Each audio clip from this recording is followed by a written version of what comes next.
Hey everybody, I'm Doug. And I'm Sam. And this is The Bottom Line.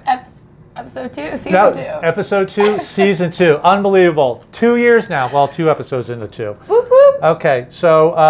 our episodes are sponsored by Marine Data Solutions and Salty Red Crude Apparel. Yo, Marine Data Solutions. No throttling, no contract, unlimited data, and... No oil spills. And all they pay for all the data for my transporter. Yes. No transporter today? No. Transporter got taken away. Earlier I transported in the jacuzzi. Well, that's not good. And then before that I transported in the female berthing. That's really not good. That didn't go over too no. well. And Salty Rags Crew Apparel. Keeps us from being naked. I am contractually obligated to say you don't want to see me naked and you're not going to see her naked. No. We love our sponsors. We love our sponsors. You guys, they're awesome. Keep up the good work, you guys. Woo! And so, by the way, it's late at night. Yes. We're on charter again. Yes. Yes, but we have great charter guests on board. We do. Yeah. So what do we got?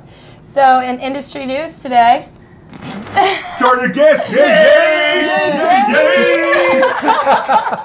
The best charter guest, yay!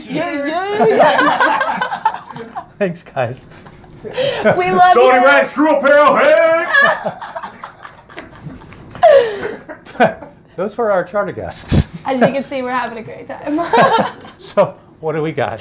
So in industry news, Lazarini's crab-inspired amphibious catamaran is revealed. What were we talking about? Okay. All right. Crab catamaran. Charter guests. Okay. So listen, a couple of things. Take a look at this video. This thing is 25 meters. It's will do 24 knots. And it has solar panels that will allow it to go fully electric at a speed of 5 knots for 5 to 7 hours. Now, are you ready for this? Watch this. It goes on land. Which I think is so cool. I mean, come on, this thing's insane. Just pull up right to the beach. Sam, a 25 meter boat going up on the beach. Yeah, if you were a bystander, that's pretty scary. The charter guests. The charter guests, yes, on this thing will be going apeshit, but so will the environmentalists. Okay. Very true. That was funny. That was great. Okay, next, what do we got? Swan enters motor yacht market with a 13.2 meter Swan Shadow. Okay, you don't know sailboats, do you? No, not at all. Okay, Swan is like the Rolls Royce of sailboats. Their 65-foot sailboat was famous. So now they've been trying to get into powerboats for a long time, and they've succeeded with this 13 meter. What is 13 meters? It's like 35 feet. Here's a picture of it. It's pretty cool. It's probably going to be Swan quality, which means it's going to be very pricey. With the 3 outboards, it will cruise at 30 and a top speed of 55 knots. I think it's a really pretty boat. The only thing I don't like about it is the outboards with that back platform. I don't think the outboards are going to lift up, and that kind of worries me a little. But anyway. Yeah. All right. What do we got next? Russia is building... Oh, wait. Do you want to see the video? Yes. Okay. Here's the video, guys. The video of the week. Here we go. So. Oh, no. This is a police boat. Policia. I don't know what this guy's doing. I guess they're practicing, but I'm ex-Coast Guard. This is not how you practice. This is a classic example of the waves controlling the boat, not the boat controlling the wave. But you got to get out there. And, now, I don't know if you guys noticed, but they had 3 outboards going in, and now there's only 2. Yeah, that's not a good time. Yeah, so... they're lucky. Yeah. These guys are super lucky that they even made it out, because take a look at this photo.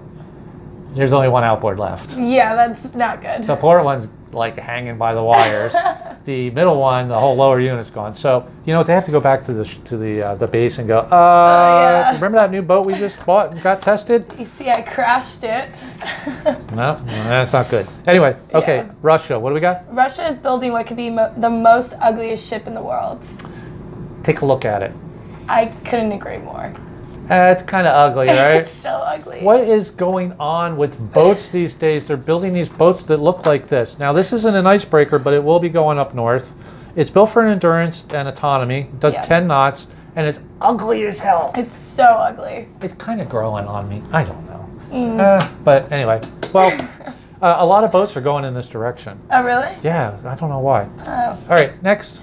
So take control with Volvo Penta, assisted docking, the next generation of marine automotion. So last week we talked about the IPS drive, Yes. which kind of eliminates an engineer because you'll never get one to work on that boat. Yeah. Okay, and now with this system, they're eliminating the captain.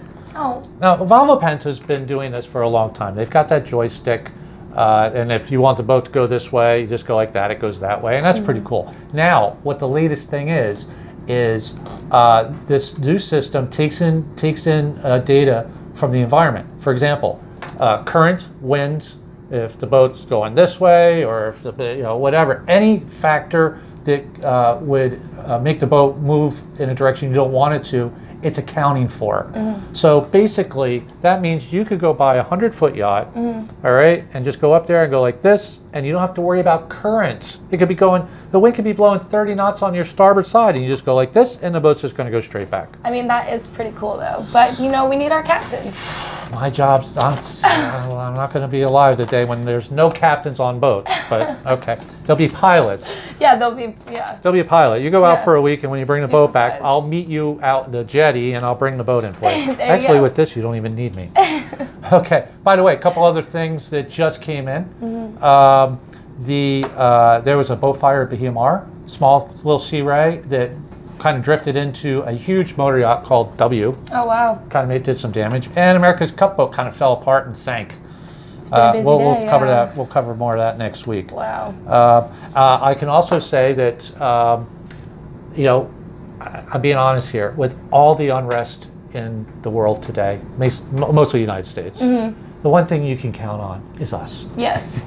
There you go. That was That's good. it. You know, you can count on us. You can count on We don't us. talk politics. We talk boats. Fun stuff. What else do you want? So Yeah. tune in every Tuesday. Tune in every Tuesday at 4. Okay, next. So Crew Corner. You know the inauguration's tomorrow. Oh, really? We might not be here. Yeah. Okay, cool. but anyway. All right, go ahead. So Crew Corner, what Yeah. is the small craft advisory? Okay, by the way, next week, Crew Corner is going to talk about drug testing. Drug testing. Because we have a drug testing program, and I was talking to the crew today, like, I've never been on a boat with drug testing. And I'm like, huh, what? So I'm going to go over exactly what boats need to be drug tested, what crew, what captains, and who don't. And you're going to be surprised, because you're going to be surprised that there's a lot of boats out there and a lot of crew that should be in a drug testing program. Next week. This week is? Small craft advisory. Okay. Nobody knows what a small craft advisory is. I don't. Well, captains do. Crew. But, oh, we're going out, but it's a small craft advisory. And the crew's like, okay. Yeah. All right. Is that bad? So first thing we need to know, small craft. What's a small craft? I'm going to tell you right now. Coast Guard doesn't even know. The small craft advisory has nothing to do with the size of the boat. I always wondered if it does it. I always wonder if I'm a small craft. Like if I'm on a 500 footer and look down at this boat, yeah, you're small. If you're on a Sea Ray and look up at this boat, I'm not.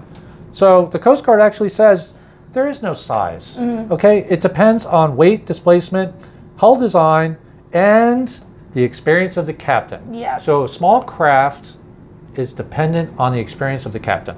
All right. So first, small craft advisory. Within 12 hours, if you're going to see winds of 25 to 38 knots, 25 to 38 miles per hour or knots. Of 22 to 33 knots. 22 to 33 knots. Yes. You're in a small craft advisory. Yes. Okay. The one below that is a, Small craft exercise caution. and that is 19 to 24 miles per hour or. 17 to 21 knots. So if it's small craft exercise caution, it's under 21 knots. If it's an advisory, it's under 33 knots. Correct. Now, this is also geographically important. Yes. Everything has a different, every area has a different kind of thing to it. Now, on the East Coast here, they also throw in wave height of 5 to 7 feet. Yeah. So you can have the wind and the waves for a small craft advisory, or you can have one or the other. You can have 10 knots of wind and 5 to 7 feet, which would create a small craft advisory. Correct. So that's what a small craft advisory is. Now, what's next? What's next is A gale warning. gale warning. Okay, and a gale warning is 55 miles per hour to 73 miles per hour. To No, I'm sorry. I'm No, sorry. to I'm sorry. 39. I read it wrong. Yeah. 39 miles per hour to 54 miles per hour. yes, or And- 47 knots to to 34 knots. 34 to 47 knots. Okay, we're going to get this straight. We Gale nailed warning. that. Gale warning is 34 knots. Our notes are wrong. 34 knots to 47 knots. Yes. That's above. That's the next thing above small craft advisory. Yes. Okay, 34 to 47. And then the next one is Is storm warning. yes. We're just going to say that it is 48 knots to 63 knots Correct. without being associated with a tropical cyclone. So that's a whole different deal. Yes. Okay, so just to recap, gang, all right, you have a small craft should exercise caution. Yes. You have a small craft advisory. Yes. The next one is Gale storm warning. gale warning. A gale warning. And then the next one is Storm warning. that's it. Okay, for most of us, we need to worry about small craft advisory and the gale warning. Correct. Okay, I think that's it. That is it. We have to get back to work. It's We like do. 12:30 in the morning. They're still partying up there. But anyway, listen, I hope you guys have a great week. We love you guys. We love you. Keep watching. This is The Bottom Line. Sincerely, I am Doug. And I'm Sam. And you guys just have a great week. That's it. Bye. Bye.